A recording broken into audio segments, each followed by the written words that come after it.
Caroline Robin, je suis responsable ici de la ferme ouverte de Saint-Denis, une ferme urbaine en plein cœur de Saint-Denis. C'est une ferme qui a plusieurs activités, l'axe de production alimentaire, l'axe pédagogique et l'axe environnemental.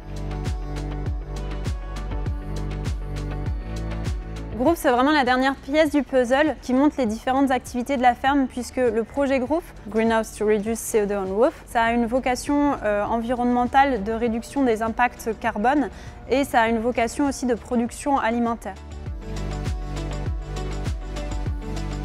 Aujourd'hui, on a des serres qui sont distincts des bâtiments, et ce qui fait qu'on a à la fois de la production agricole d'un côté et le fonctionnement d'un bâtiment classique d'un autre côté. Le projet Groove, c'est d'avoir une serre sur un bâtiment. C'est de à la fois concilier donc deux activités, ça veut dire le monde de la construction et le monde agricole qui vont travailler ensemble.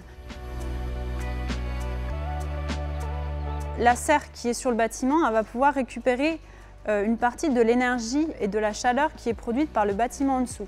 Nous ici, aux fermes de Galie, le bâtiment qui est en dessous la serre, c'est un bâtiment d'accueil d'entreprise et juste au-dessus, on a la serre de production. Si la serre était à côté, on a 30% de la chaleur qui est produite, qui est perdue en fait, via le toit. Aujourd'hui, ces 30%-là vont être récupérés par la serre. C'est la récupération de la chaleur qui est dite passive et on a aussi la récupération de la chaleur qui est dite active. Donc ça, c'est via les réseaux de ventilation ou via les réseaux de chauffage.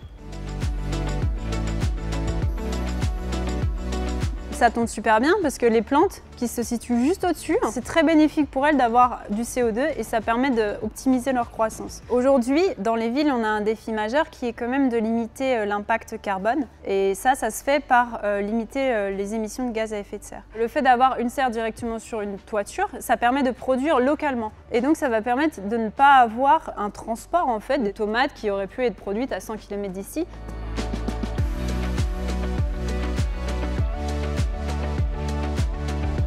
Donc, on a 4 serres pilotes qui sont financées par le projet Interreg qui porte Groove. Ces 4 projets sont situés donc, en Allemagne, en Belgique, au Luxembourg et donc la ferme de Galie en France. Pourquoi l'Europe finance ces projets? C'est en fait pour voir aussi la réplicabilité de ces projets et donc identifier un petit peu les obstacles auxquels nous, les porteurs de projets, on a été confrontés. Identifier ces obstacles pour pouvoir demain accompagner des porteurs de projets qui voudront avoir des serres sur toiture. Concrètement, le projet européen Groove nous a permis ici, nous, de réaliser au sein de la ferme ouverte de Saint-Denis une serre de 360 mètres carrés sur le toit d'un nouveau bâtiment d'exploitation. Et cette serre, elle va nous permettre de produire l'équivalent de 2 tonnes de tomates par an à destination de la population locale.